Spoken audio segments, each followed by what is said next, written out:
So hello guys, આજે છે 3 October 2024. Please like, subscribe and share. So let start. તો આજે આપણે ટોટલ 12 ટોપિક કવર કરવાના છે, જેની અંદર આપણે ટોપિકની વાત કરીએ તો જલ હી અમૃત, ત્યારબાદ નેશનલ ક્વોન્ટમ મિશનની અંદર આપણે સુપર પોઝિશન અને એન્ટેંગલમેન્ટના કોન્સેપ્ટ વિશે પણ જોઈશું, અને આની અંદર જે થીમેટિક હબ છે તેના વિશે પણ વાત કરશું. ઇન્ડિયા બાયો ઇકોનોમિક રિપોર્ટ છે, annual survey of industries, Bharat જેન જે છે, ત્યારબાદ સાયબર ગુલામી, અને આવા 4-5 ટોપિક છે બીજા. ઓકે, હવે સ્ટાર્ટ કરીએ. તો સૌપ્રથમ ટોપિક છે જલ હી અમૃત. તો આવાસ અને શહેરી બાબતોના મંત્રાલયે જલ હી અમૃત કાર્યક્રમ જે છે શરૂ કર્યો છે. તો આની અંદર શું છે, તો કે લોન્ચ કરવામાં આવ્યું છે અમૃત 2.0 હેઠળ. મુખ્ય હેતુ શું છે આનો, તો કે પુનઃ ઉપયોગ કરી શકાય તેવા સારી ગુણવત્તાવાળા શુદ્ધ પાણીની ખાતરી કરવા માટે ગટર શુદ્ધિકરણ પ્લાન્ટ એટલે કે સીવેજ ટ્રીટમેન્ટ પ્લાન્ટ છે એનું સંચાલન કરવા માટે રાજ્યો અને કેન્દ્ર શાસિત પ્રદેશોને પ્રોત્સાહન આપવું. ઓકે, હવે પ્રોત્સાહન કેવી રીતના આપવામાં આવશે આની અંદર, તો કે આની અંદર એક નવી મેથડ યુઝ કરવામાં આવી છે, જેમાં સ્વચ્છ પાણી ક્રેડિટ સિસ્ટમ વિકસાવવામાં આવી છે. આની અંદર શું કરવામાં આવે છે, તો કે શહેરો વચ્ચે સ્પર્ધા કરવામાં આવે છે. હવે આ સ્પર્ધાથી શું થશે કે જે શહેરો છે એ ક્ષમતાઓ વિકસાવશે શેના માટે, તો કે સારી ગુણવત્તા શુદ્ધ પાણી મેળવવા માટે. ઓકે, એના માટે પ્રોત્સાહિત થશે, અને એમને જે છે સ્ટાર રેટિંગ 3 થી 5 સ્ટાર હોય તેના માટેનું પ્રમાણપત્ર આપવામાં આવશે.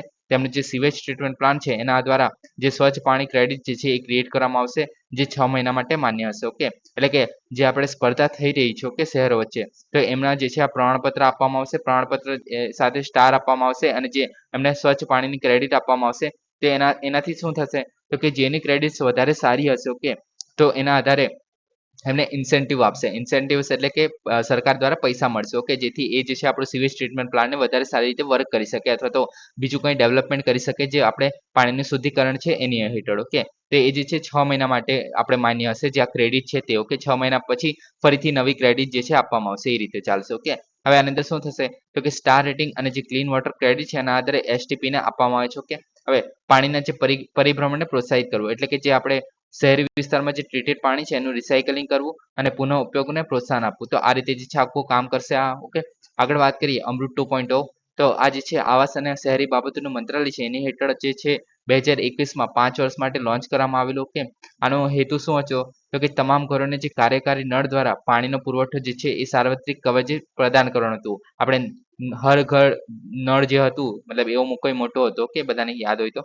અમૃત યોજના હેઠળ જે પ્રથમ તબક્કામાં આવરી લેવામાં આવેલા જે 500 શહેરો છે એમાં સેપ્ટેક મેનેજમેન્ટનું આવરી લેવામાં આવેલું. સેપ્ટેક મેનેજમેન્ટ એટલે આપણે એક રીતે ગટર વ્યવસ્થા કહી શકીએ. ઓકે, હવે અમૃત 1.0 ની વાત કરીએ તો આ જે છે પસંદગીના શહેરો અને નગરોમાં જે પાણીનો પુરવઠો, septage management, storm water drainage, okay, જે આપણે વરસાદ દ્વારા જે પાણી આવે છે ઓકે, તે વગેરે જેવી જે મૂળભૂત નાગરિક સુવિધાઓ પૂરી પાડવા માટે 2015માં આ શરૂ કરવામાં આવેલું. કે તો આ યાદ રાખી શકો છો કે 2015માં જે છે અમૃત 1.0 ચાલુ કરવામાં આવેલું. 2021માં 5 વર્ષ માટે અમૃત 2 ચાલુ કરવામાં આવેલું. કે આની હેઠળ જ આપણે જલ હી અમૃત જે કાર્યક્રમ લોન્ચ કરવામાં આવે છે. ઓકે, હવે આગળ વાત કરીએ. નેક્સ્ટ આપણે નેશનલ ક્વોન્ટમ મિશન. તો વિજ્ઞાન અને ટેકનોલોજી મંત્રાલયે નેશનલ ક્વોન્ટમ મિશન હેઠળ 17 રાજ્યો અને 2 કેન્દ્ર શાસિત પ્રદેશોમાં 14 ટેકનિકલ જૂથોને સમાવતી 4 થીમેટિક હબ જે છે એની સ્થાપનાની જાહેરાત કરી છે. ઓકે, હવે આપણે જ્યારે પણ ક્વોન્ટમ મિશન મતલબ ક્વોન્ટમ રિલેટેડની વાત કરીએ તો બે વસ્તુ ખબર હોવી જોઈએ, એક સુપર પોઝિશન અને બીજું છે એન્ટેંગલમેન્ટ. ઓકે, હવે સુપર પોઝિશનમાં શું હોય છે, તો કે સુપર પોઝિશનનો સિદ્ધાંત શું કહે છે કે જ્યાં સુધી કોઈ વસ્તુને આપણે માપવા ન આવે ઓકે, ત્યાં સુધી જે છે ક્વોન્ટમ સિસ્ટમ એક જ સમયે બહુવિધ અવસ્થામાં અસ્તિત્વ ધરાવે છે. ઓકે, ઉદાહરણ તરીકે વાત કરીએ તો ઇલેક્ટ્રોન જે છે એવી સ્થિતિમાં હોઈ શકે છે કે એ જે છે જ્યાં તે ઘડિયાળની દિશામાં અને ઘડિયાળની વિરુદ્ધ દિશામાં એક સાથે ફરતું હોય. ઓકે, એટલે કે એવી રીતે તમે એક્ઝામ્પલ તરીકે વિચારી શકો છો કે રૂપિયાનો સિક્કો જે આપણે ઉછાળ્યો કે 5 રૂપિયાનો જે સિક્કો ઉછાળ્યો કે, તો આમાં જે છાપ અને કાટ જે છે એ બંને સમયે મતલબ એક જ સમયે જે છે આ બંને એક જ દિશામાં દેખાતી હોય. ઓકે, તમે બંને એ જે મતલબ તમે ઉછાળો છે ત્યારે એક તરત ને તરત ફરતી હોય છે. ઓકે, તો તમે બંને વસ્તુ જે છે એક સાથે જોઈ શકો છો. એઝ અ એક્ઝામ્પલ તરીકે જોવા જઈએ તો કે તેને આપણે સુપર પોઝિશન તરીકે કહી શકીએ છીએ. ઓકે, હવે આની એપ્લિકેશન શું છે, તો કે ક્વોન્ટમ કમ્પ્યુટિંગમાં હવે આમાં એવું છે કે સુપર પોઝિશનમાં જ્યારે તમે માપો છો કે ત્યારે તમે એકચ્યુઅલીમાં જ્યારે માપો છો ત્યારે તમને ખબર પડશે કે હા ભાઈ આ આપણે જે 5 રૂપિયાવાળી સાઈડ છે ઓકે, ત્યારે તમને દેખાશે. પણ જ્યારે તમે એને મતલબ એકદમ ધ્યાનથી નથી ચેક કરતા ઓકે, ત્યારે એ જે છે સુપર પોઝિશન તરીકે ઓળખવામાં આવે છે. જ્યારે તમે બંને એક જ સમયે બંને વસ્તુ જોઈ શકો છો કે તો તેને સુપર પોઝિશન કહેવામાં આવે છે. ઓકે, એપ્લિકેશનની વાત કરીએ તો ક્વોન્ટમ કમ્પ્યુટિંગમાં સુપર પોઝિશન જે છે એ ક્વોન્ટમ બિટ્સ ક્યુબિટ્સને એક સાથે બહુવિધ ગણતરીઓ કરવા માટે પરવાનગી આપે છે. જે કોમ્પ્યુટેશનલ પાવરમાં ઘણો વધારો કરે છે. આપણને બધાને ખબર છે કે આપણું જે કન્વેન્શનલ કમ્પ્યુટર, આપણું જે નેચરલ કમ્પ્યુટર જે છે, અત્યારે જે કમ્પ્યુટર જોવા મળે છે તે જે છે એ 0 અને 1 એટલે કે બાયનરી સિસ્ટમ જે છે એના પર કામ કરે છે, બાયનરી નંબર પર કામ કરે છે. ઓકે, કાં તો 0 હોઈ શકે છે, કાં તો 1 હોઈ શકે છે. ઓકે, પણ જ્યારે આપણે ક્વોન્ટમ કોમ્પ્યુટરની વાત કરીએ છીએ, તો તેમાં જે છે આપણે 0 મતલબ 0 અને 1 જે છે એ એક જ જગ્યા પર એક જ સ્થાને હોઈ શકે છે. ઓકે, તો તેને આપણે સુપર ઇમ્પોઝિશન કહી શકીએ છીએ. ઓકે, તો એને કારણે જે છે એનું કોમ્પ્યુટેશનલ પાવર એટલે કે જે ગણતરી કરવાની જે પાવર છે એમાં ઘણો વધારો થઈ જાય છે. ઓકે, જે આપણે ક્વોન્ટમ કોમ્પ્યુટર જોવા મળે છે તેની અંદર. ઓકે, આ થઈ ગયું આપણું સુપર પોઝિશન. ઓકે, હવે આગળ વાત કરીએ એન્ટેંગલમેન્ટની. તો એન્ટેંગલમેન્ટમાં શું થાય છે? તે એક એવી ઘટના છે કે જ્યાં બે અથવા તો વધુ ક્વોન્ટમ કણો જે છે એવી રીતે એકબીજા સાથે જોડાયેલા બને છે કે એક જ કણની સ્થિતિ તરત જ બીજા સ્થિતિને પ્રભાવિત કરે છે. ઓકે, ભલે તે ગમે તેટલા દૂર હોય. ઓકે, હવે આમાં કેવી રીતના તમે સમજી શકો છો કે ધારો કે તમે બે ડાઈસ છે. ઓકે, આવી રીતના બે ડાઈસ છે તમારી પાસે. ઓકે, હવે તમે જ્યારે એક ડાઈસને ઉછાળો છો, મતલબ તમે બંનેને એક જ સાથે ઉછાળો છો. ઓકે,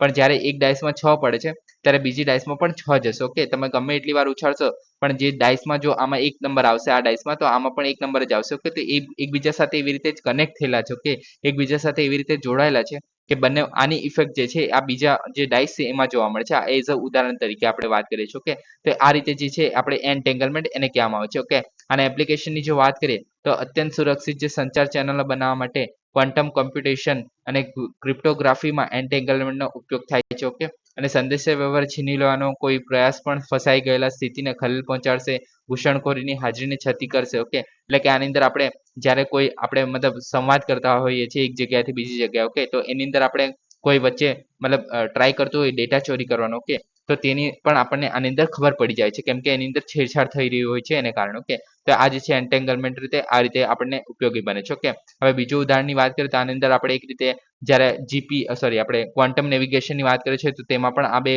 સિદ્ધાંતોનો ઉપયોગ થઈ શકે છે. ઓકે, એન્ટેંગલમેન્ટ અને સુપરપોઝિશન. ઓકે, હવે આગળ વાત કરીએ. નેક્સ્ટ છે થીમેટિક હબ.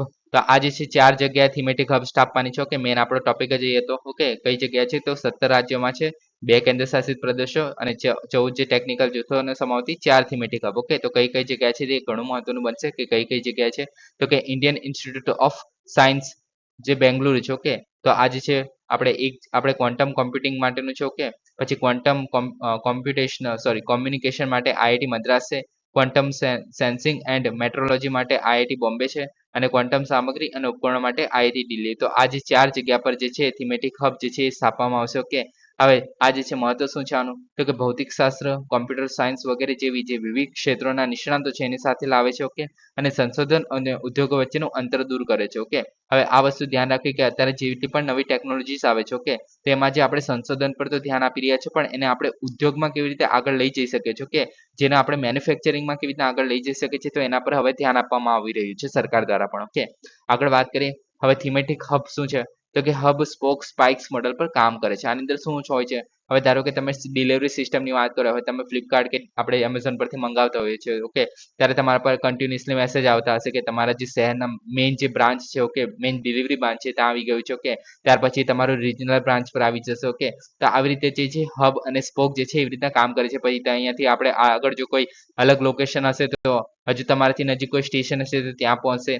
એવી રીતના અલગ સ્ટેશન હોઈ શકે છે. ઓકે, તો આ જે છે આપણે હબ એન્ડ સ્પોક મોડલ કહેવામાં આવે છે, જેમાં એક આપણે કેન્દ્રીય વસ્તુ ચાલતી હોય તેના આધારે પછી આગળ જે છે કામ થતું હોય છે. ઓકે, હવે આની અંદર એવું છે કે કેન્દ્રીય હબને સંશોધનના પ્રોજેક્ટ્સ, જે સ્પોક્સ અને વ્યક્તિગત જે સંશોધનના જૂથો સ્પાઇક્સ છે એને સાથે જોડતું સહયોગી નેટવર્ક બનાવે છે. ઓકે, એટલે કે આપણે જે એક જગ્યાએ મતલબ સેન્ટરમાં જે છે આપણે માની લો કે આપણે ક્વોન્ટમ મિકેનિક્સ અથવા તો ક્વોન્ટમ કોમ્પ્યુટર વિશેની જ વાત કરીએ છીએ. ઓકે, પણ આ જે 4 અલગ જગ્યા છે. ઓકે, તો તેમાં અલગ વસ્તુ પર કામ કરે છે, જેમ કે ક્વોન્ટમ કમ્પ્યુટિંગ છે, કોમ્યુનિકેશન છે, સેન્સિંગ અને જે મેટ્રોલોજી છે અને આપણે ઉપકરણો છે. પણ આ જે છે આપણે સેન્ટરની જ્યારે વાત કરીએ તો આ બધા છે એ ક્વોન્ટમ પર જ કામ કરે છે.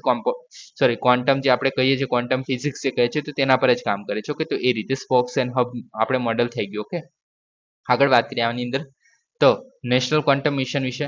તો કે ક્વોન્ટમ ટેકનોલોજીમાં વાઇબ્રન્ટ અને નવીન ઇકોસિસ્ટમનું નિર્માણ કરીને વૈજ્ઞાનિક અને ઔદ્યોગિક જે રિસર્ચ એન્ડ ડેવલપમેન્ટ છે એનું બીજ સંવર્ધન અને માપન કરવાનું છે. ઓકે, હવે અમલીકરણ એજન્સી કોણ છે આની અંદર? તો કે વિજ્ઞાન અને ટેકનોલોજી મંત્રાલય હેઠળ જે વિજ્ઞાન ટેકનોલોજી વિભાગ એટલે કે department of the science and technology છે તેના દ્વારા આ જે છે અમલીકરણ એજન્સી છે. તો આ અમલીકરણ એજન્સી યાદ રાખવી કોના દ્વારા છે તે. ઓકે, હવે મિશનનો સમયગાળો કેટલો છે? તો કે 2023 થી 2031 સુધી છે. ઓકે, લક્ષ્યની વાત કરીએ તો મધ્યવર્તી સ્કેલ ક્વોન્ટમ કોમ્પ્યુટરનો વિકાસ કરવાનો છે અને સેટેલાઇટ આધારિત સુરક્ષિત ક્વોન્ટમ સંચાર. હવે આ જે ટોપિક છે આપણે આગળ એકવાર ડિસ્કસ કરી ગયા છે. ઓકે, કે આપણે કેવી રીતના જે આપણે ક્વોન્ટમ આપણે નેવિગેશન કરીએ છીએ. ઓકે, એની અંદર આપણે જીપીએસ વિશે પણ વાત કરી. ઓકે, આગળ વાત કરીએ હવે આની અંદર ક્વોન્ટમ કી ડિસ્ટ્રીબ્યુશન ટેકનોલોજી.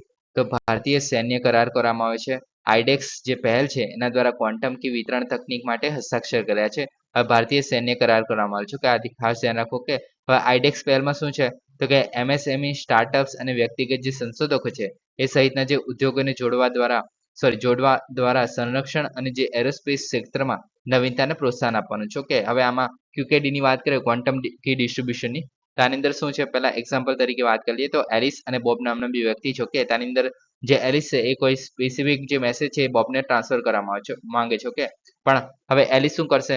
તો કે એ જે મેસેજ છે તેને એન્ક્રિપ્ટ કરશે. ઓકે, એન્ક્રિપ્ટ એટલે કે એની આસપાસ કોઈ આપણે એક રીતે બોક્સમાં બાંધી દેશે. એક બોક્સ એટલે કે આપણે જેની ચાવી જે છે એક રીતે પાસવર્ડ જે છે ફક્ત એલિસ પાસે છે અને બોબ પાસે છે. ઓકે, હવે આ એન્ક્રિપ્ટ કરેલો જે મેસેજ છે તે બોબ પાસે જશે અને આ બોક્સ જે ખોલવા માટે અથવા તો પાસવર્ડ જોઈશે. ઓકે, બોબ પાસે તે છે, બોબ પાસે તો ઓલરેડી અવેલેબલ છે. તે પાસવર્ડને યુઝ કરીને આ બોક્સને ખોલીને પછી જે મેસેજ ટ્રાન્સફર કરવામાં આવે છે તે ઇઝીલી વાંચી શકશે. ઓકે, તો આ જે છે ક્વોન્ટમ કી ડિસ્ટ્રીબ્યુશન આવી રીતે કામ કરે છે. ઓકે, હવે ક્વોન્ટમ મેકેનિક્સના જે પ્રોપર્ટીઝનો ઉપયોગ કરવામાં આવે છે બે પક્ષકારોને રેન્ડમ સિક્રેટ કી જે છે શેર કરવા માટે સક્ષમ કરવા માટે કરે છે. ઓકે, ફક્ત તેમને જ જાણીતી હોય છે આ જે આપણે કી જે છે તે. ઓકે, અને જેનો ઉપયોગ મેસેજને એન્ક્રિપ્ટ અથવા તો ડિક્રિપ્ટ કરવા માટે થાય છે. ઓકે, મિકેનિઝમની વાત કરીએ તો ઓપ્ટિકલ લિંક્સ પર ફોટોન પ્રકાશના ક્વોન્ટમના કણો જે છે એ મોકલીને કામ કરે છે. ઓકે, હવે આપણે પ્રકાશના કણો જે ક્વોન્ટમ કણો હોય છે તે ટ્રાન્સફર કરવામાં આવે છે જે ઓપ્ટિકલ લિંક્સ છે તેના દ્વારા. ઓકે, હવે ઓપ્ટિકલ લિંક્સ જે છે આપણે અત્યારે જે થોડા ટાઈમ પહેલા જે આપણે ટીવી પર જે આપણે ડીશ ટીવી આવેલી ત્યાર પહેલા પણ જે શું કહેવાય એક રીતે આપણે કનેક્શન આવતું હતું ડીશ ટીવીનું. ઓકે, ઘરમાં આપણે ટીવી જોડે તો તેની અંદર પણ આપણે ઓપ્ટિકલ લિંક્સનો ઉપયોગ કરતા હતા. ઓકે, આગળ વાત કરીએ હવે ઇન્ડિયા બાયો ઇકોનોમી રિપોર્ટ 2024.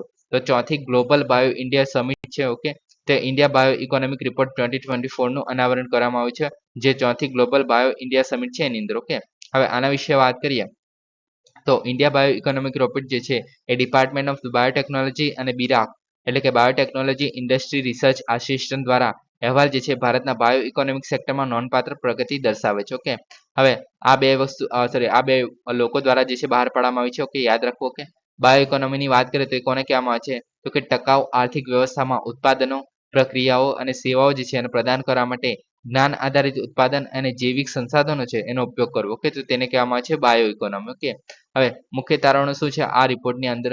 તો કે વર્તમાન મૂલ્યની વાત કરીએ તો 2022-23માં 151 બિલિયન જે છે ભારતની જીડીપીમાં 4.25% જેટલું યોગદાન આપેલું જે બાયો ઇકોનોમી છે તેને. ઓકે, આગળ રોજગારની વાત કરીએ તો 3.3 મિલિયનથી વધુ લોકો જે છે એમને આપણે રોજગારી આપેલી. અને ઓકે, ભાવિ પ્રક્ષેપણની વાત કરીએ તો 2030 સુધીમાં 300 બિલિયન સુધી પહોંચવાની અપેક્ષા છે જે આપણે બાયો ઇકોનોમી છે તે. ઓકે, આગળ વાત કરીએ તો મુખ્ય પેટા ક્ષેત્રો કયા કયા છે આની અંદર? તો કે બાયો ઇન્ડસ્ટ્રીયલ્સ જે 48% છે. ઓકે, જેની અંદર શું હોય છે? તો કે બાયોફ્યુલ રસાયણો, બાયોપ્લાસ્ટિક્સ. હવે બાયોફ્યુલની આપણે જ્યારે ગઈકાલે જ ઇથેનોલની વાત કરેલી. ઓકે, પછી બાયોપ્લાસ્ટિક વગેરેનો સમાવેશ થાય છે. ઓકે, પછી બાયો એગ્રી. ઓકે, 8% જે છે એમાં જોઈએ તો બીટી કોટન છે. ઓકે, જેવા આનુવંશિક રીતે જે આપણે સંશોધિત પાકો છે તેની અંદર સમાવેશ કરવામાં આવે છે. હવે બીટી કોટનની જો આપણે વાત કરીએ તો એના સિવાય પણ આપણે ગઈકાલે જ્યારે ઇથેનોલની વાત કરવામાં આવતા હતા મતલબ ઇથેનોલની જ્યારે વાત કરી હતા તેમાં આપણે 4 જનરેશન ઇથેનોલની વાત કરતા હતા. એમાં જે ચોથું જનરેશન હતું તેની અંદર શું કીધેલું? તો કે જે આપણે અલગ અલગ જે પાકો ઉગાડવામાં આવશે જે આનુવંશિકતા આપણે ચેન્જ કરી શકે છે. ઓકે, એને કારણે આપણે ખાવામાં તો યુઝ નથી કરી શકતા પણ આપણે એનો એઝ અ ફ્યુલ બનાવવા માટે યુઝ કરી શકીએ છીએ. તો તેને આપણે 4th જનરેશન ઇથેનોલ માટેનું કીધેલું. ઓકે, તમને યાદ હોય તો. ઓકે, આગળ વાત કરીએ બાયોફાર્મા 36% જે આપણે કોન્ટ્રીબ્યુશન કરે છે બાયો ઇકોનોમી છે અંદર. તો કે ફાર્માસ્યુટિકલ્સ તબીબી ઉપકરણો ડાયગ્નોસિસ વગેરે પર ધ્યાન કેન્દ્રિત કરે છે.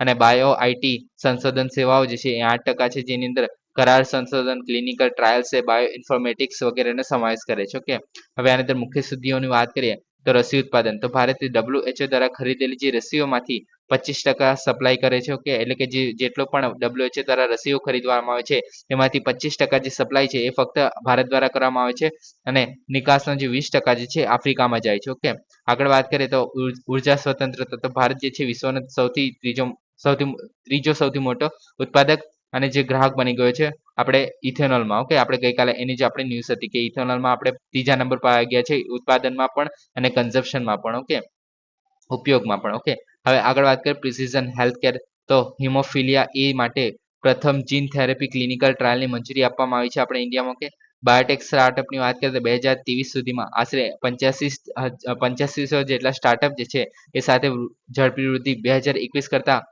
59% જેટલો વધારે છે. ઓકે, એટલે કે જે આપણે 2021માં જેટલા સ્ટાર્ટઅપ ચાલુ થતા હતા તેના કરતાં 59% જેટલા વધારે છે 2023-24ની વાત કરીએ તો. ઓકે, આગળ વાત કરીએ સહકારી પહેલ બાયોટેકનોલોજી માટે અથવા તો બાયો ઇકોનોમી માટે, તો કે બાયો મેન્યુફેક્ચરિંગ પહેલ જેમ કે બાયોટેકનોલોજી વિભાગ દ્વારા જે બાયો E3 એટલે કે biotechnology for the economy, environment અને એમ્પ્લોયમેન્ટ. ઓકે, તે પોલિસીની શરૂઆત કરવામાં આવી છે. પછી બૌદ્ધિક સંપદાની વાત કરીએ તો 2023માં જાહેર ભંડોળ પ્રાપ્ત સંશોધનના વ્યાપારીકરણ વધારવા માટે નવી માર્ગદર્શિકા બહાર પાડવામાં આવી છે. કે ગવર્નન્સ અને સ્ટ્રક્ચર રિફોર્મ્સની વાત કરીએ તો બાયોટેકનોલોજી રિસર્ચ એન્ડ ઇનોવેશન કાઉન્સિલમાં 14 સ્વાયત્ત સંસ્થાઓનું પુનર્ગઠન કરવામાં આવ્યું છે. કે અને આગળ રેગ્યુલેટરી સ્ટ્રીમલાઇનની વાત કરીએ તો જૈવિક સંશોધન માટે મંજૂરી પ્રક્રિયાને સરળ બનાવવા માટે જે જૈવિક સંશોધન નિયમનકારી મંજૂરી પોર્ટલ જે છે એની રજૂઆત કરવામાં આવી છે. તો આ બધા આપણી સરકારી પહેલ છે આપણા ભારતમાં. ઓકે, જે બાયો ઇકોનોમી જોવા મળે છે એના માટે. ઓકે, આગળ વાત કરીએ હવે નેક્સ્ટ છે annual survey of industries. Okay, તો નાણાકીય વર્ષ 22-23 માટે આંકડા અને કાર્યક્રમ અમલીકરણ મંત્રાલય એટલે કે ministry of the statistic programme implementation. Okay, તેના દ્વારા જાહેર કરાયેલા જે એન્યુઅલ સર્વે ઓફ ઇન્ડસ્ટ્રીઝ છે. ઓકે, તો આ જે છે એક જાહેર કરવામાં આવે છે અહેવાલ. ઓકે, હવે આ કોને હેઠળ છે તો કે મોસ્પી હેઠળ છે. ઓકે, યાદ રાખી શકો છો તમે. ઓકે, આગળ વાત કરીએ તો એન્યુઅલ સર્વે ઓફ ઇન્ડસ્ટ્રીઝની વાત કરીએ તો collection of the statistics act 2008 હેઠળ જે આ જે છે આ કલેક્ટ કરવામાં આવે છે જે ડેટાથી સર્વે જે છે એ કરવામાં આવે છે. ઓકે, હવે આની અંદર જમ્મુ અને કાશ્મીર છે એના સિવાય જે રાજ્યો છે તેમાં કરવામાં આવે છે અને જમ્મુ અને કાશ્મીરની જો વાત કરીએ તો એના ડેટા જે છે જમ્મુ અને Kashmir collection of the statistic act 2010 હેઠળ હાથ ધરવામાં આવે છે. ઓકે, તો આ તમે યાદ રાખી શકો છો કે જે આપણે એન્યુઅલ સર્વે ઓફ ઇન્ડસ્ટ્રીઝની વાત કરતા હોઈએ છીએ તો એ જે છે collection of the statistics act 2008 હેઠળ જે છે એની આપણે સર્વે કરવામાં આવે છે. ઓકે, જમ્મુ કાશ્મીરને બાકાત રાખીને. ઓકે, એના માટે અલગ એક્ટ છે. ઓકે, હવે કયા કયા ઉદ્યોગો આવરી લેવામાં છે આની અંદર. ઓકે, તો જેમ કે આપણે ફેક્ટરી એક્ટ 1948ની વાત કરીએ તો એને કલમ જે 2M છે 1 અને 2 હેઠળ નોંધાયેલી જે ફેક્ટરીઓ છે તે આવરી લેવામાં આવે છે. પછી બીડી અને સિગાર કામદારો રોજગાર શરતો અધિનિયમ જે 1966 છે એના હેઠળ જે બીડી અને સિગારના ઉત્પાદક સંસ્થાઓ પછી વિદ્યુત ઉપક્રમો જે સેન્ટ્રલ ઇલેક્ટ્રિસિટી ઓથોરિટી સાથે નોંધાયેલી નથી હોતી. ઓકે, પછી રાજ્યો દ્વારા જે જાળવવામાં આવતા જે બિઝનેસ રજિસ્ટર્સ ઓફ એસ્ટાબ્લિશમેન્ટ જે બીઆરીમાં 100 કે તેથી વધુ જે કર્મચારીઓ હોય તેના સાથેના જે એકમો છે નોંધાયેલા. ઓકે, તો તે લોકોને આવરી લે છે. તો આટલા લોકોને જે છે આટલા ઉદ્યોગોને જે છે આની અંદર આવરી લેવામાં આવે છે સર્વેની અંદર. ઓકે, જેને કહેવામાં છે annual survey of the industries. Okay, હવે આ જો સર્વેના આપણે મુખ્ય હાઇલાઇટ્સની જો વાત કરીએ તો manufacturing gross value added. Okay, હવે પહેલા આ સમજીએ એના પહેલા આપણે ગ્રોસ વેલ્યુ એડેડ એટલે શું એના વિશે વાત કરી લઈએ. ઓકે, તો ગ્રોસ વેલ્યુ એડેડ શું છે તો કે જીવીએ જે છે આઉટપુટ મૂલ્ય છે જે મધ્યવર્તી વપરાશના મૂલ્યને બાદ કરે છે અને તે વ્યક્તિગત ઉત્પાદન ઉદ્યોગ અથવા તો ક્ષેત્ર દ્વારા જીડીપીમાં યોગદાનને માપે છે. ઓકે, હવે આમાં નહીં પડતા આપણે એકદમ એક્ઝામ્પલમાં રીતે સમજી લઈએ. ઓકે, હવે ધારો કે કોઈ કંપની છે. ઓકે, તો એ જે છે એક ટ્રેક્ટર બનાવે છે, માની લો કે 5 લાખ રૂપિયાનું બનાવે છે. ઓકે, હવે 5 લાખ રૂપિયામાં જે બાકીના બધા આપણે શું કહેવાય કે ટ્રેક્ટર બનાવવા માટે એન્જિન જોઈશે, જે લોખંડ જોઈશે. ઓકે, તો એ બધું જોઈશે. તો એમાં ધારો કે માની લો કે 3 લાખ રૂપિયા જે છે એ ફક્ત એના માટે યુઝ થઈ ગયા. ઓકે, તો આમાં જે આપણે 5 લાખ અને 3 લાખ. ઓકે, તો આ 3 લાખનું જે રો મટીરિયલ જે છે એમાં આપણે આમાંથી બાદ કરશું તો આપણે કેટલું છે તો કે ટોટલ 2 લાખ વધશે. તો આ જે 2 લાખ છે તેને આપણે ટોટલ જે આપણે ગ્રોસ વેલ્યુ એડેડ કહીશું. કે જે કંપની દ્વારા જીડીપીમાં અથવા તો આપણે જે ઇકોનોમી છે આપણી જે ભારતીય ઇકોનોમી છે એની અંદર 2 લાખ જેટલું આપણું ઉત્પાદન થયું છે, એડ થયું છે. કે 5 લાખનું ટ્રેક્ટર તો છે જ. ઓકે, પણ જે આપણે રો મટીરિયલ જ્યારે ભેગું થઈને જે બનાવે છે. ઓકે, તો એની અંદર આપણે 2 લાખ રૂપિયા જેટલા એડ થઈ જાય છે અને ટોટલ ઇકોનોમીમાં જીડીપીમાં જો કહીએ તો આપણે 5 લાખનું ટ્રેક્ટર બને છે. ઓકે, તો આની અંદર જે 2 લાખ જે છે એડ થયા છે. ઓકે, તો તેને આપણે ગ્રોસ વેલ્યુ એડેડ કહીશું. ઓકે, કે આટલી વેલ્યુ જે છે એ કંપની દ્વારા એડ કરવામાં આવી છે એ રીતે. ઓકે, હવે ગ્રોસ વેલ્યુ એડેડ જો શોધ્યું હોય તો ગ્રોસ આઉટપુટ એટલે કે આઉટપુટ કેટલું છે તો 5 લાખ રૂપિયાનું છે અને મધ્યવર્તી વપરાશ એટલે કે આપણે 3 લાખ રૂપિયાનું જે આપણે રો મટીરિયલ અથવા તો એન્જિન આપણે નાખેલું કે ટ્રેક્ટરમાં તો એને આપણે બાદ કરીએ તો આપણને ગ્રોસ વેલ્યુ એડેડ મળી જાય છે. ઓકે, તો આ રીતે છે. ઓકે, હવે નેટ વેલ્યુ એડેડની તફાવતની વાત કરીએ તો જીવીમાં જે મૂડીના ઘસારાનો સમાવેશ થાય છે અને નેટ વેલ્યુ એડેડથી વિપરીત જે ઘસારાને બાદ કરે છે. ઓકે, હવે આમાં નથી પડતા આગળ આપણે જોઈએ આના વિશે. હવે આની અંદર શું હતું હાઇલાઇટ્સમાં તો કે 2021-22ની સરખામણીમાં 2022-23માં વર્તમાનમાં ભાવમાં જે છે 7.3% વધારો થયો છે. એટલે કે ઉત્પાદનમાં જે છે આપણે ભાવમાં વધારો થયો છે. ઉત્પાદનમાં તો વધારો મતલબ ઉત્પાદનના જે ભાવો છે એના વધારો થયો છે. કે આર્થિક વૃદ્ધિની વાત કરીએ તો રોકાણ કરાયેલી જે મૂડી, ગ્રોસ વેલ્યુ એડેડ, રોજગાર અને વેતનના જે સંદર્ભમાં રોગચાળા પહેલા જે સ્તરો છે એ વટાવી ગયો છે. એટલે કે રોગચાળા એટલે કે આપણે COVID-19 ની વાત કરવામાં આવી રહી છે અહીંયા. ઓકે, હવે ગ્રોસ ડ્રાઈવર્સની વાત કરીએ. ઓકે, તો મુખ્ય ક્ષેત્રમાં જે મૂળભૂત ધાતુઓ છે, કોક અને શુદ્ધ પેટ્રોલિયમ ઉત્પાદનો છે અને જે ખાદ્ય ઉત્પાદનોના ઉત્પાદનો છે. ઓકે, તો તેનો સમાવેશ થાય છે એઝ અ ગ્રોથ ડ્રાઈવર્સ તરીકે એટલે કે જે એમાં વૃદ્ધિ થઈ રહી છે. ઓકે, તો તેમાં કયા કયા છે તો કે શુદ્ધ પેટ્રોલિયમ છે, કોક છે, ધાતુઓ છે અને જે ખાદ્ય ઉત્પાદનો છે તેનો સમાવેશ થાય છે. ઓકે, રોજગારની વાત કરીએ તો પાછલા વર્ષની સરખામણીમાં 2022-23માં 7.4% વધારો થયો છે. ઓકે, આગળ વાત કરીએ ટોચના રોજગારી આપતા રાજ્યોની વાત કરીએ તો તમિલનાડુ અને ત્યારબાદ મહારાષ્ટ્ર. તો આ ઇન્ફોર્મેશન ઇમ્પોર્ટન્ટ બને છે કે રોજગારી સૌથી વધારે શેમાં મળે છે તો તમિલનાડુ અને મહારાષ્ટ્રમાં મળે છે. ઓકે, હવે નેક્સ્ટ ટોપિકની વાત કરીએ ભારત જેન.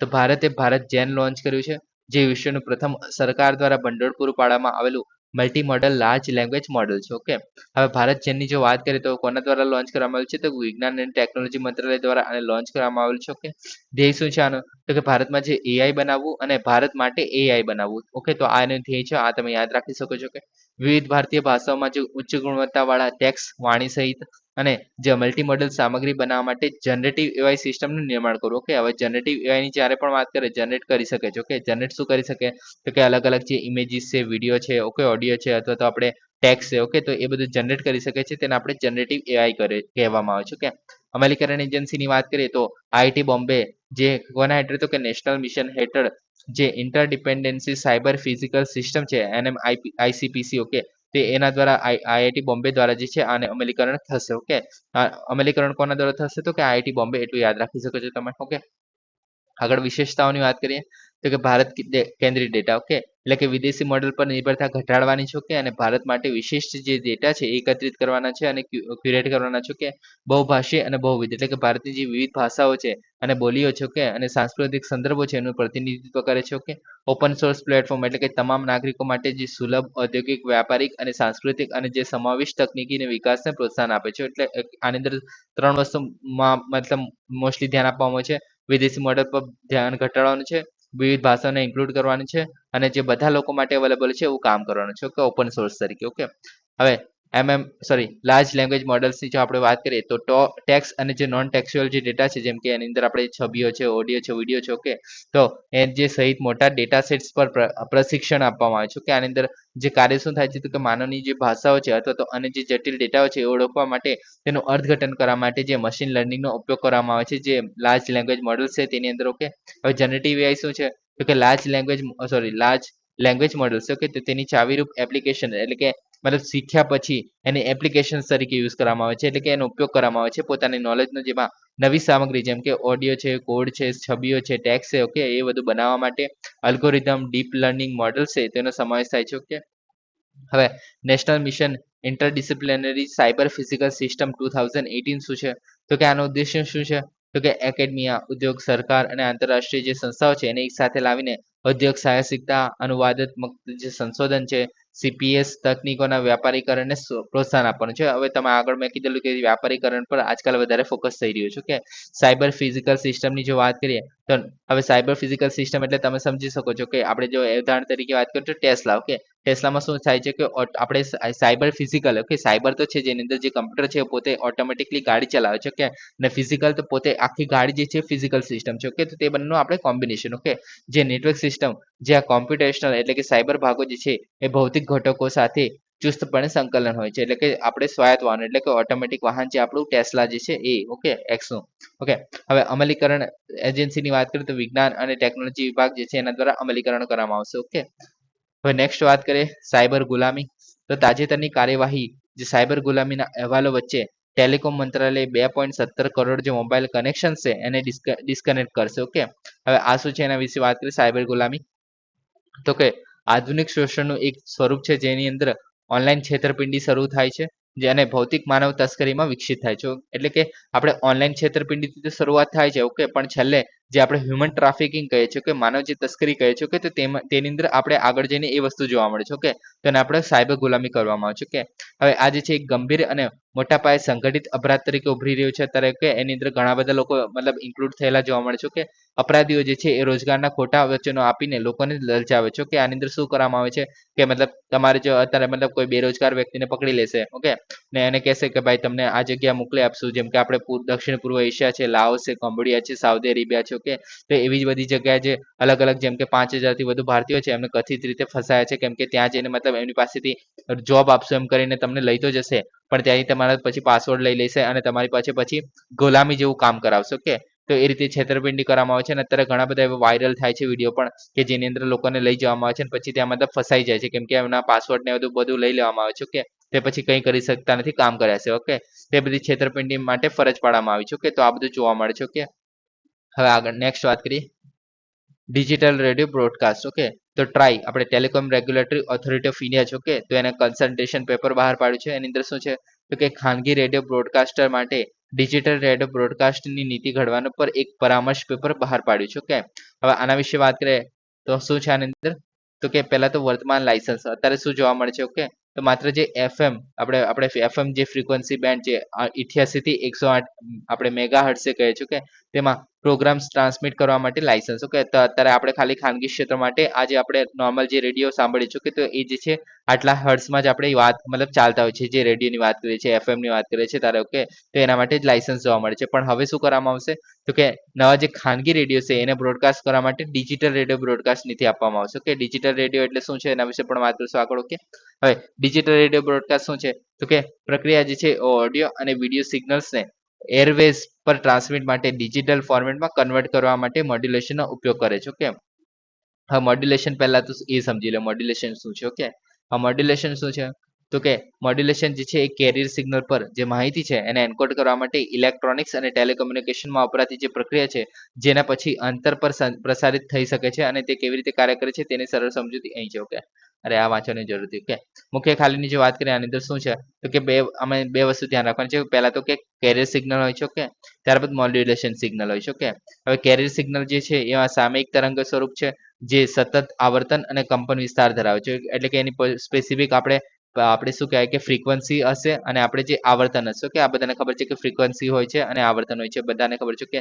અને પણ એ વસ્તુ છે કે એના પર કોઈ પણ ઉપયોગી માહિતી નથી હોતી. ઓકે, હવે આગળ મોડ્યુલેશન સિગ્નલની વાત કરીએ તો એ જ છે એક રીતે માહિતી પ્રસાર કરવા માંગે છે. ઓકે, એટલે કે આ જે છે સિગ્નલ છે જેની અંદર માહિતી રહેલી હોય છે. ઓકે, તો આની અંદર શું કરવામાં આવે છે કે ઓડિયો વિડીયો અથવા તો ડેટા છે. ઓકે, તો એની અંદર આ શું કરવામાં આવે છે કે જે ઇન્ફોર્મેશન સિગ્નલ છે એને આપણે કેરિયર સિગ્નલ સાથે બંને સાથે કમ્બાઈન કરીને મોડ્યુલેટરમાં મોડ્યુલેટ કરીને પછી આપણે મોડ્યુલેટ કેરિયર સિગ્નલ બનાવવામાં આવે છે. ઓકે, જેને આપણે હવામાં ટ્રાન્સલેટ કરીને પછી આપણે જે રેડિયો અથવા તો આપણે જે એફએમ અથવા તો બીજી કોઈ મતલબ સિગ્નલ કેચ કરવી જે વસ્તુ હોય. કે જેમ કે આપણે ગાડીની એન્ટીનાની વાત કરते તે પણ સિગ્નલ કેચ કરવાનું કામ કરે છે જે મોડ્યુલર સિગ્નલ છે તે. ઓકે, ત્યારબાદ એ ઓડિયો જે વિડીયો છે આપણે આ રેડિયોમાં વાગે છે. ઓકે, તો એ રીતે જે છે આખું મોડ્યુલેશન જે છે કામ કરે છે. ઓકે, હવે મોડ્યુલેશન કેવી રીતે કામ કરે છે મેં અત્યારે સમજાવી દીધું. ઓકે, કે મોડ્યુલેશન સિગ્નલ વાહક સિગ્નલ પર લાદવામાં આવે છે. ઓકે, અને એક અથવા તો વધુ ગુણધર્મો જે છે કંપન વિસ્તાર, આવર્તન અથવા તો તબક્કો. ઓકે, તો ત્રણમાં ફેરફાર કરે છે. ઓકે, હવે મતલબ મોડ્યુલેશન જે છે એ પણ 3 પ્રકારમાં જોવા મળે છે. હવે આ એટલું બધું ડિટેલમાં જવાની જરૂર નથી. ઓકે,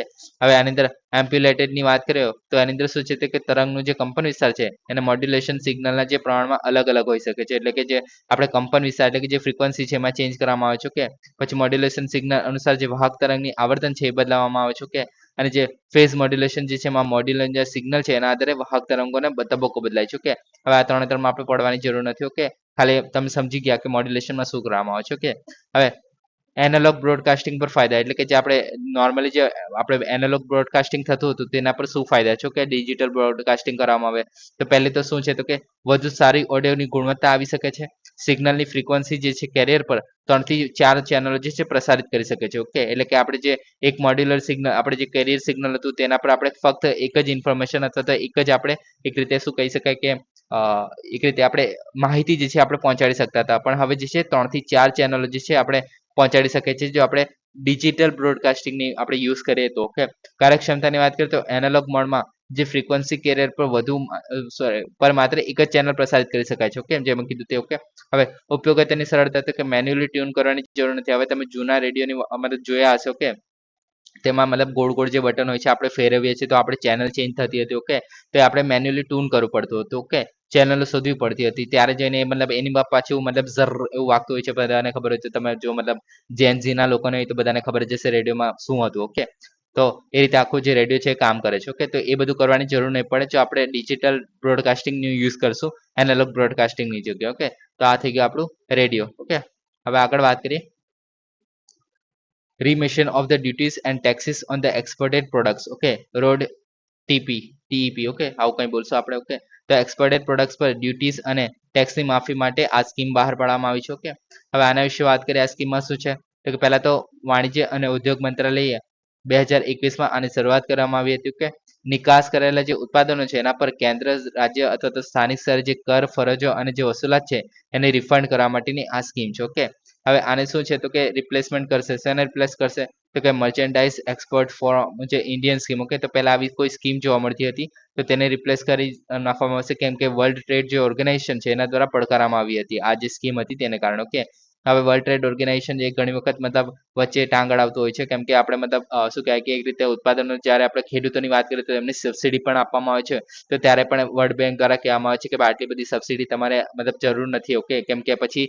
એક્સપોર્ટ જ્યારે કરીએ છીએ તો એને કારણે મતલબ એમાં બીજા બધા દેશોને નુકસાન થાય છે એવું કેવું છે વર્લ્ડ ટ્રેડ ઓર્ગેનાઇઝેશન. ઓકે, એમાં આપણે નથી પડવું અત્યારે એટલું બધું ડિટેલમાં. ઓકે, આગળ વાત કરીએ આની અંદર તો મુખ્ય ફેરફારો શું છે આની અંદર તો કે ડોમેસ્ટિક ટેરિફ એરિયા આપણે જે છે એકમો માટે એટલે કે 30 સપ્ટેમ્બર 2025 સુધી 1 વર્ષ સુધી જે છે એ લંબાવવામાં આવે છે. જે ડોમેસ્ટિક ટેરિફ એરિયા એટલે કે આપણે રિજનલ જે વાત કરીએ. ઓકે, ડોમેસ્ટિક એટલે કે આપણે જે નીચા લેવલ પર જે આપણે ટેરિફ એરિયા જોવા મળે છે. ઓકે, એરિયા જોવા મળે છે તો તેના પર જે ટેક્સ લગાડવામાં આવે છે તો એ ટેક્સ પર જે છે એ 30 સપ્ટેમ્બર 2025 સુધીમાં જે છે આ સ્કીમ જે છે 1 વર્ષ સુધી લંબાવવામાં આવી છે. ઓકે, અધિકૃત ધારકોની વાત કરીએ તો જે નિકાસલક્ષી એકમો અને વિશેષ આર્થિક જો ઝોન છે એના એકમો છે તો એના માટે પણ આ વર્ષના અંત સુધી જે છે આ સ્કીમ લાગુ થશે. ઓકે, અને નવા દરો જે છે એ આની અંદર સમિતિ મતલબ જે RODTEP જે સમિતિ છે એની ભલામણોને આધારે ઓક્ટોબર 10 2024 સુધીમાં જે નવા દરો છે એ લાગુ કરવામાં આવશે. ઓકે, આ સ્કીમ હેઠળ. ઓકે, હવે આગળ વાત કરીએ સારથી 1.0. તો લોન્ચની વાત કરીએ તો સમાવિષ્ટ સંસ્થાઓ તો કોઈ કહે છે તો કે સામાજિક ન્યાય અને અધિકારિતા વિભાગ. Okay, department of the social justice and empowerment. Okay, પછી રાષ્ટ્રીય કાનૂની સેવા સત્તાધિકાર એટલે કે નાલસા, જે નેશનલ લીગલ સર્વિસ ઓથોરિટી જે આપણે કહીએ છીએ. ઓકે, હવે એક મિનિટ, સોરી. ઓકે, આની અંદર શું છે તો કે આની બે વચ્ચે જે છે એમઓયુ કરવામાં આવ્યું છે, જેમાં સંવેદનશીલ સમુદાય માટે સામાજિક કલ્યાણ યોજનાઓ છે એના અંગે જાહેરાતની જાગૃતિ વધારવી. ઓકે, એટલે કે આ જે ફક્ત જાગૃતિ વધારવા માટે શેની તો કે સામાજિક કલ્યાણની જે યોજનાઓ જોવા મળે છે અલગ અલગ. ઓકે, તેમાં જે લોકોની જે જાગૃતિ નથી હોતી તો એને વધારવા માટે આ બે જે આપણે ડિપાર્ટમેન્ટ છે અને જે આપણે નાલસા જે આપણે સંસ્થા છે. ઓકે, તો તેના દ્વારા જે છે એમઓયુ કરવામાં આવ્યું છે. ઓકે, હવે આના વિશે વાત કરીએ સારથી તો એ શું છે તો કે વંચિત સમુદાયો જેમ કે અનુસૂચિત જાતિ છે, ટ્રાન્સજેન્ડર છે, ડિનોટિફાઈડ જે અને જે વિચરતી જે વિચરતી જનજાતિ એટલે કે આપણે પર્ટિક્યુલર વનરેબલ ટ્રાઇબલ ગ્રુપ છે. ઓકે, અથવા તો ફરતી જે આપણે જનજાતિઓ જોવા મળે છે. ઓકે, તો તેની અંદર મતલબ સશક્ત બનાવવાનું છે.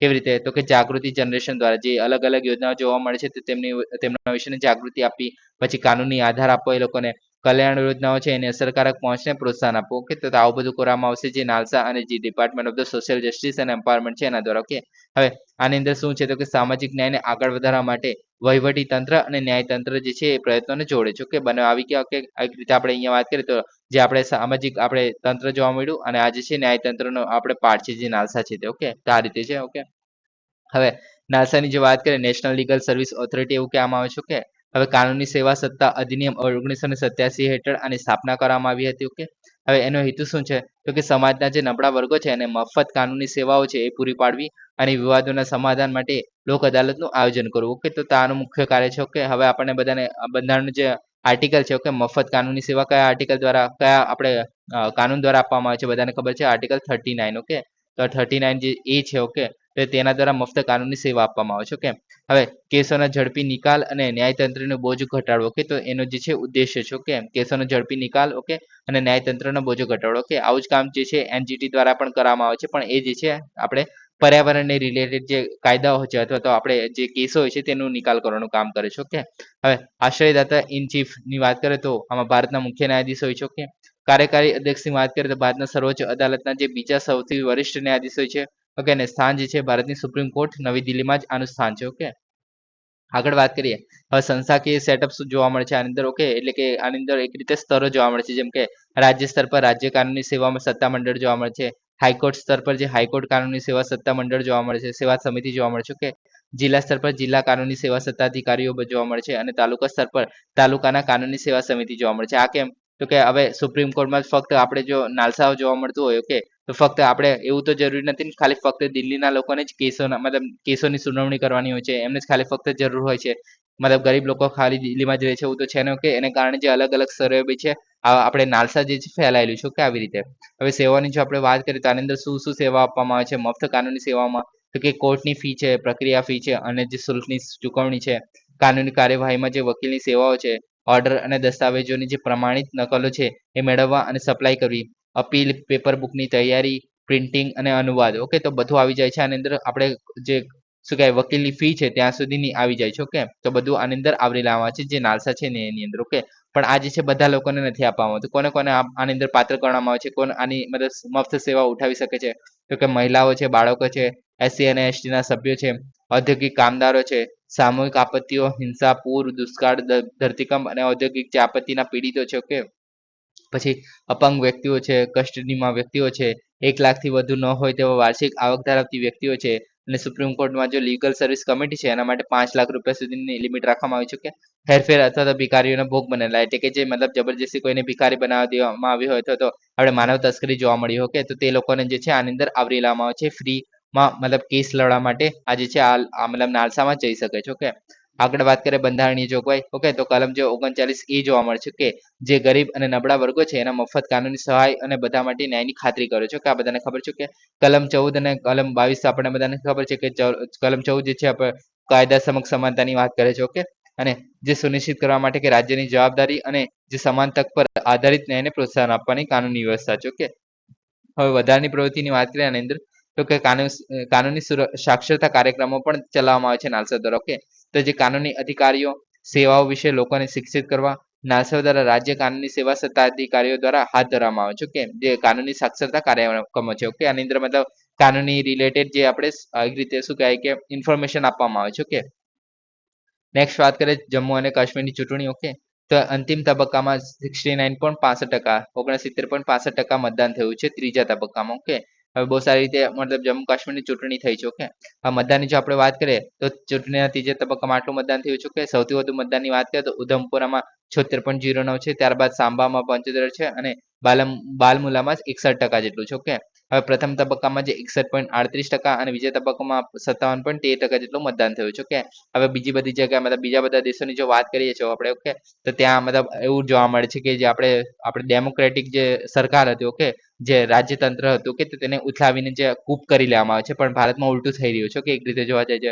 કેમ કે આપણે જે અહીંયા મતલબ એક રીતે શું કહેવાય કે ડેમોક્રેસી નથી એક રીતે જોવા જાય તો. ઓકે, મતલબ સરખી રીતે વોટિંગ પણ નતું થતું. ઓકે, તે જગ્યા પર આપણે વોટિંગ કરાવી રહ્યા છીએ એના કારણે. ઓકે, આ મતદાન વિગતોની જો વાત કરીએ તો ત્રીજા તબક્કામાં 40 મત વિસ્તારોને આવરી લેવામાં આવે છે. ઓકે, હવે આની અંદર જે છે 39.18%, સોરી 18 લાખથી વધુ મતદારો લાયકાત ધરાવતા હતા, અને 415 ઉમેદવારો જે છે એમનું ભાવિ નક્કી કરવામાં આવશે આટલા ઉમેદવારો દ્વારા. ઓકે, સોરી આપણા વ્યક્તિઓ દ્વારા, મતદારો દ્વારા. ઓકે, જેમાં ભૂતપૂર્વના નાયબ મુખ્ય પ્રધાનો અને અન્ય જે અગ્રણી રાજકારણીઓ છે એમાં મુખ્ય વ્યક્તિઓ જે છે એમનો પણ સમાવેશ થાય છે આની અંદર. ઓકે, હવે ચૂંટણીનું મહત્વની વાત કરીએ તો મુખ્ય ચૂંટણી કમિશનર જે રાજીવ કુમારે હાઇલાઇટ કર્યું હતું કે જે ચૂંટણીઓ છે એ પ્રદેશમાં લોકશાહીને વધુ ગાઢ બનાવવાની એક મહત્વપૂર્ણ ક્ષણનું પ્રતિનિધિત્વ કરે છે. ઓકે, અને આ જે છે ઐતિહાસિક હશે અને ભવિષ્યમાં લોકતાંત્રિક સહભાગીઓને પ્રેરિત કરવાનું ચાલુ રાખશે. ઓકે, સુપ્રીમ કોર્ટના નિર્દેશની વાત કરીએ તો આર્ટિકલ 370ની નાબૂદીને સમર્થન આપ્યા બાદ સુપ્રીમ કોર્ટે પણ કીધેલું કે જે વિધાનસભાની ચૂંટણીઓ યોજાવી જોઈએ જે 30 સપ્ટેમ્બર સુધીમાં. ઓકે, અને આ ચૂંટણી જે છે કરવાની સૂચન આપવામાં આવ્યું જે અત્યારે યોજાઈ ગઈ. ઓકે, શાંતિપૂર્ણ ચૂંટણી થઈ ગઈ એટલે જે શાંતિપૂર્ણ ચૂંટણીમાં એટલે કે કોઈ પણ કાયદો અને વ્યવસ્થાની કોઈ પણ મોટી સમસ્યા નહીં નોંધાઈ. ઓકે, અને રાજકીય જે નેતાઓ છે એને મનસ્વી નિવારક અટકાયત છે એના અંગે પણ કોઈ પણ ફરિયાદ નોંધવામાં નથી આવી, જેને અભૂતપૂર્વ તરીકે ગણવામાં આવી છે. ઓકે, તો આ થઈ ગયું આપણું ચૂંટણી જમ્મુ કાશ્મીર. ઓકે, હવે નેક્સ્ટ વાત કરીએ જીવિત પુત્રિકા ઉત્સવ. તો જીવિત પુત્રિકા ઉત્સવ દરમિયાન બિહારના કેટલાક જિલ્લામાં જે નદીઓ અને તળાવમાં જે પવિત્ર સ્નાન કરતી વખતે 37 બાળકો સહિત ઓછામાં ઓછા 46 લોકો જે છે ડૂબી ગયા છે, અધિકારીઓ તાજેતરમાં જણાવેલું આવું. કે હવે જીવિકા પુત્રિકા ઉત્સવની જો વાત કરીએ આપણે, તો તેને જીતિયા વ્રત તરીકે પણ ઓળખવામાં આવે છે. કે એક હિન્દુ તહેવાર છે. કે કઈ જગ્યાએ થાય છે, તો કે ઉત્તર પૂર્વ ભારતમાં અને તેમજ નેપાળમાં ઉજવવામાં આવે છે. હવે મુખ્ય મુદ્દાની વાત કરીએ તો બિહાર, ઉત્તર પ્રદેશ, ઝારખંડ અને નેપાળમાં ઉજવવામાં આવે છે મોસ્ટલી. ઓકે, અને આમાં શું કરવામાં આવે છે, તો કે માતાઓ જે છે એ મોસ્ટલી બાળકોની સુખાકારી માટે, લાંબા આયુષ્ય અને સમૃદ્ધિ માટે માતાઓ દ્વારા વ્રત રાખવામાં આવે છે. ઓકે, હવે અવધિ કેટલા, તો 3 દિવસ સુધી આ જે વ્રત છે એ ચાલે છે. ઓકે, આની અંદર શું કરવામાં આવે છે, તો કે કડક નિર્જલા ઉપવાસનો સમાવેશ થાય છે આની અંદર. ઓકે, પાણીનો વપરાશ નથી થતો. ઓકે, માતાની ભક્તિ અને પ્રેમની અભિવ્યક્તિ જોવા મળે છે. ઓકે, માન્યતા છે કે ઉપવાસ જે છે એ બાળક પર દેવી આશીર્વાદ લાવે છે. ઓકે, હવે રાજા જીમૃત વાહનની વાર્તા પર આધારિત છે. ઓકે, જેમણે બીજાના કલ્યાણ માટે પોતાનું બલિદાન આપી દીધેલું. ઓકે, હવે ઉજવણીના તબક્કાની વાત કરીએ તો માતાજી છે શુદ્ધ સ્નાન કરે છે અને પૌષ્ટિક ભોજન લે છે. ઓકે, ઉપવાસના દિવસે સખત ઉપવાસની વિધિ કરવામાં આવે છે અને પારણ જે છે એ ત્રીજા દિવસે ભોજન કરવાથી ઉપવાસ જે છે તોડી નાખવામાં આવે છે. ઓકે, તો આ રીતે આખું ચાલે છે. ઓકે, નેક્સ્ટ છે માઓ નાગાસ. તો મણિપુરમાં જે માઓ નાગાઓની જે સર્વોચ્ચ આદિવાસી સંસ્થા છે, એમને માઓ કાઉન્સિલે નાગાલેન્ડ મણિપુર સરહદે પરંપરા જે જમીન વિવાદ હતો કે તેના અંગે જે ટેનિમિયા પીપલ્સ ઓર્ગેનાઇઝેશન છે એના પ્રેસિડેન્શિયલ કાઉન્સિલના ચુકાદાને આદેશને સત્તાવાર રીતે સ્વીકાર્યો છે. તો આની અંદર આપણે એટલું બધું પડવાની જરૂર નથી. ઓકે, આગળ વાત કરીએ માઓ નાગા શું છે, તો કે ઉત્તર પૂર્વ ભારતની જે આદિવાસી જાતિઓમાંની એક છે. ઓકે, મણિપુરની જે નાગા જાતિઓમાંની એક છે. ઓકે, ભૌગોલિક રીતે મણિપુરના જે ઉત્તર ભાગમાં નાગાલેન્ડના દક્ષિણ ભાગોને અડીને આવેલું છે. ઓકે, 2011ની જે કામચલાઉ વસ્તી ગણતરી મુજબ માઓની વસ્તી જે છે 97.195 જેટલું જોવા મળે છે. ઓકે, ગામનું માળખાની વાત કરીએ તો સામાન્ય રીતે ટેકરીઓ અને પહાડી શિખરો પર જોવા મળે છે. કોમ્પેક્ટ રીતે અથવા તો સારી રીતે સુરક્ષિત ગામોમાં રહે છે. ઓકે, પિતૃશ્રાદ્ધ પ્રણાલી જોવા મળે છે, જેમાં વંશ પુરુષ અને વંશ દ્વારા શોધી કાઢવામાં આવે છે. ઓકે, વિવિધ કુળોમાં વિભાજિત કરવામાં આવે છે આગળ જતા. ઓકે, ભાષા તો જોઈએ તો માઓ એમને કહેવામાં આવે છે. કે એ પોતાની ભાષામાં પોતાને જે છે એમિમી અથવા તો મેમી કહે છે. ઓકે, હવે તેમના દ્વારા વસવાટ કરેલી જે જમીન છે એના વિસ્તારને માહો પણ કહેવામાં આવે છે. ઓકે, મુખ્ય ખોરાક તરીકે ચોખા સાથે